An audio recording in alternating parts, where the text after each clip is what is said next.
السلام علیکم۔ میں اس وقت لائیو سیشن کی صورت میں ٹک ٹاک پر جو طوفان بدتمیزی فحاشی کا بازار گرم ہے اس پر نصیحت کر دوں، کیونکہ اللہ فرماتا ہے کہ نصیحت مومنوں کو فائدہ دیتی ہے۔ کس طرح لائیو میچز ہوتے ہیں اور پھر اس پہ پنشمنٹ ہوتی ہے یا لوگ گفٹنگ کرتے ہیں، اور کس طرح فحاشی کا بازار گرم کیا جاتا ہے۔ وہ تمام لوگ جو اس طرح کے لائیو میچ دیکھ رہے ہیں، وہ جو کر رہے ہیں ان کو تو اپنا حساب دینا ہے۔ لوگ جو سپورٹ کر رہے ہیں یاد رکھیں، آپ لوگ بھی برابر کے شریک ہیں۔ کل قیامت میں جب آپ سے پوچھا جائے گا تو آپ اس گناہ میں خود کو برابر کے شریک پائیں گے، اور دنیا بہت تھوڑی ہے۔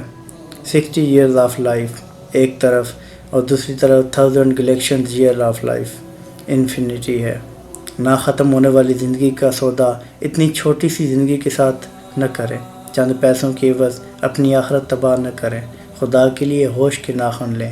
اور میں جانتا ہوں کہ یہ بات بری لگتی ہے، نصیحت کے الفاظ برے لگتے ہیں، اور نصیحت کرنے والا بھی برا لگتا ہے۔ اقبال جہاں نام نہ لے علم خودی کا، موضوع نہیں مکتب کے لیے ایسے مقالات۔